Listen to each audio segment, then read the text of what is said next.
asalaamaaleykum asalaamaaleykum wa rahmatullah. Dañoo dégg ñu ne ambassade bu Ukraine dafay woo ay sénégalais, ay volontaires yu dem xeexi seen dëkk. Du dëgg, dañuy fen lépp ay propagande la yoo xam ne ñoo koy def jublu ci lenn rek, fu Sénégal rëcce ba bokk ci coow lii. waaw kan bokk déglu wax ci nu déggandoo ko bu noppee bokk indi ci suñuy xalaat. Je vous le disais en titre, l'Ukraine recrute des volontaires en Afrique pour combattre les troupes russes dans leur pays. Au Sénégal, l'appel a été lancé par l'ambassadeur ukrainien qui a reconnu le chiffre de 36 volontaires. Nos correspondants ont rencontré l'un d'eux. Reportage d'Arwa Barkala avec Séraphine Charpentier. De ces conditions de vie difficiles, cet homme n'en peut plus. À 45 ans, ce maçon, père de 6 enfants, a décidé d'aller combattre en Ukraine contre la Russie, aux côtés de la Légion internationale. Il tient à garder son anonymat. Nous l'appellerons Salif. J'ai pas de moyens. Donc c'est à cause de ça que je les renvoie chez ses parents pour faire là-bas 2 mois ou 3 mois. Moi, je vais essayer de travailler pour gagner quelque chose. Je vais travailler pour mon sire, pour aider mes enfants. Salif se dit menacé par les huissiers tous les 2 mois. Sa femme a dû retourner vivre chez ses parents avec son nourrisson.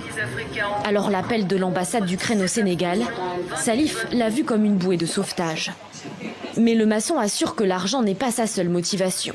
S'il veut aller combattre en Ukraine, c'est aussi, dit-il, pour soutenir le président Zelensky contre Poutine, qu'il accuse d'être une menace contre la paix dans le monde. J'ai vu les images, donc en tant qu'être humain, ça me fait mal. Parce que à cause de ça, c'est moi qui ai pris le numéro de l'ambassade de l'Ukraine. Il serait 36 Sénégalais à avoir répondu à l'appel de l'ambassade ukrainienne.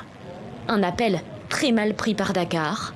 Jeudi, le gouvernement a publié un communiqué lu à la télévision nationale. Le ministère a invité instamment l'ambassade et cessé sans délai toute procédure d'enrôlement de personnes de nationalité sénégalaise ou étrangère à partir du territoire sénégalais.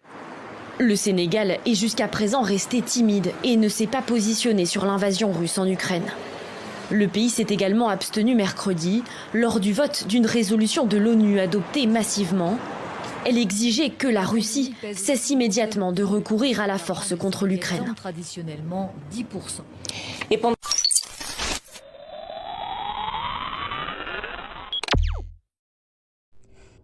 ginnaaw ba nga ko bokkee déglu ñu déggandoo ko ñun ñëpp yoon dañuy may nag ñu indi ci suñuy xalaat. liñ bëgg ngeen xam ko Sénégal dafa tollul nenn, melul nenn. Sénégal dama ne xeex bu toll nii Ukraine bu dem ba ci yaakaar Sénégal torox nañ. du dëgg, réew mi moo naqari, réew mi moo metti, xale yëpp a jaaxle. gis ngeen li fi xewoon ci gaal yi bënn gi ni dakkut. Sénégalais yi partout ci àll bi ak frontière yoo dem ña nga fay taxawaalu bëgg a génn réew mi te xamuñu fu ñuy jaar. dama ci am expérience liggéey ci association des Sénégalais d'Amérique, doon ci membre fondateur, yàgg ci lool, xam ni muy demee. xale yi sonn nañ Mexico, xale yi sonn nañ Porto Rico, xale yi ñu ngi fépp foo xalaat ña nga fa. waaw dama ne boo demee Brésil gis leen, ak foo dem ba Mexico da nga Sénégalais yi, kaso bi dafay dell ak Sénégal ak frontières yi. Sénégal yi génn réew mi lañ bëgg. waaw dem wuti visa naan da ngay xeexali Ukraine, loolu sax du ñàkk ñu koy def ngir lan bëgg a génn réew mi ci boppam moo jaar yoon baaxut te tegul ci yoon politique dara baaxu ci.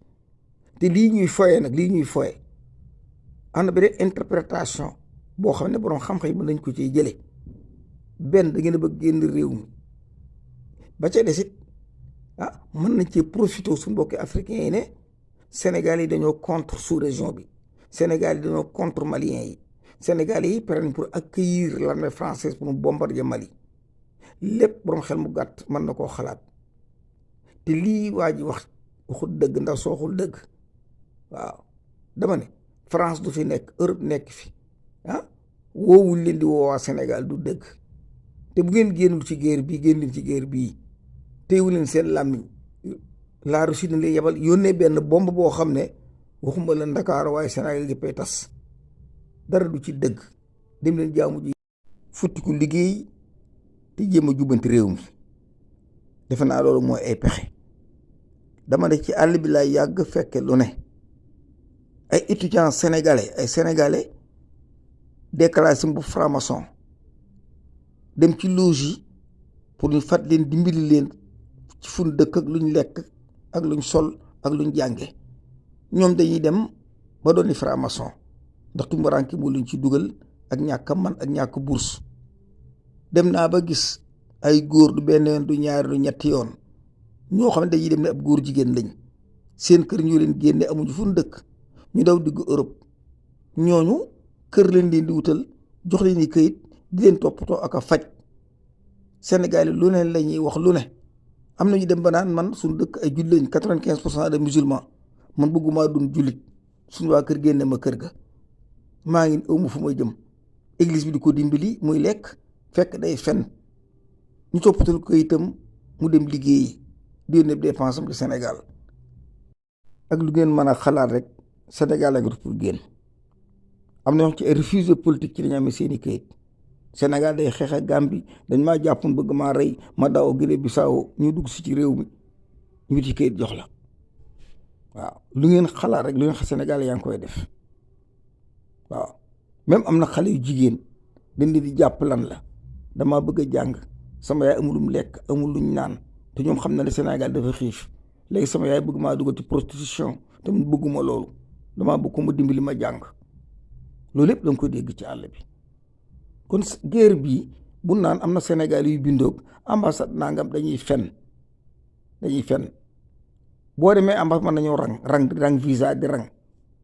am na ñoo xam ne boo leen joxoon visa am ñu dem ndax dañuy calculer ne bu ma naan cëpp rek man danaa lijjanti nu ma demee Pologne wala nu ma duggee Roumanie.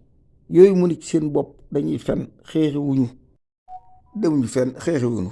ab soldat kenn du ko garde boo demee jox la ak fetal ne la taxawal fii nga luyee taxi wuti frontière ba pour lan dugg France wala dugg fenn ci Europe dañuy fen rek.